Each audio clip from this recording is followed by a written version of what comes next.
It appears we reached the end of an era, a not so good one so to speak, and that's the conclusion of Mortal Kombat 1 the video game. Now before I begin this video, keep in mind I love the gameplay, I love the graphics, and love the overall detail this game has to offer. For this vent session, I'm merely picking on the storyline for what Mortal Kombat was, is, and may potentially will be. First things first, with the announcement of the definitive edition of Mortal Kombat 1, this technically means no Combat Pack 3, no more DLCs, and pretty much closing the crypt for anything in the future because if you know Mortal Kombat, whenever they release a complete edition of the game, it basically means we're moving on to the next game, whatever that is. So here are my thoughts on the game as a whole, and a lot of you may not agree with me, but that's okay. For starters, the hype was amazing after the aftermath of Mortal Kombat 11, seeing how that ending showcased the great Kung Lao when the fire god Liu Kang appeared before him insisting there's a lot of training to be done. So how does Mortal Kombat 1 mess that up? By not even including the great Kung Lao, reversing Kung Lao and Liu Kang's storyline into Kung Lao and Raiden, and still making Kung Lao the loser and having Raiden become the new champion.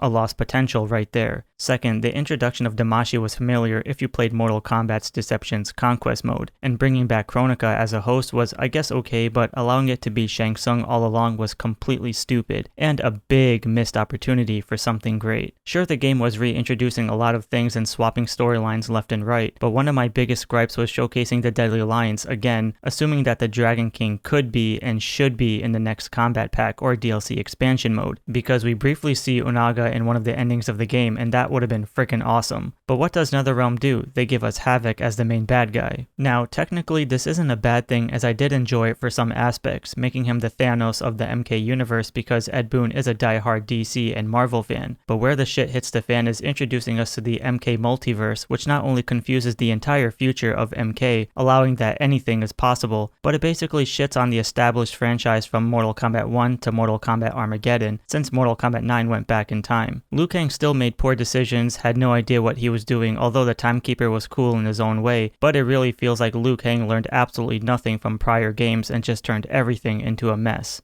I'm not a fan of Mortal Kombat being a multiverse storyline and only tells me that the future is going to get messier from here, cause that Mortal Kombat we grew up with has far been erased since Armageddon or possibly Mortal Kombat 9. Either way, Mortal Kombat 1 has a lot of hope but failed in many expectations in its story, which further leaves me to be less desired for Mortal Kombat 13 or MK2, whatever the next title may be. And with Mortal Kombat 1's definitive edition out, I guess we can say farewell to Mortal Kombat 1, because whatever the next game may be, I hope it learned its lesson. So with that said, let me know in the comments below what you think about Mortal Kombat 1 and give a like and subscribe for more reviews.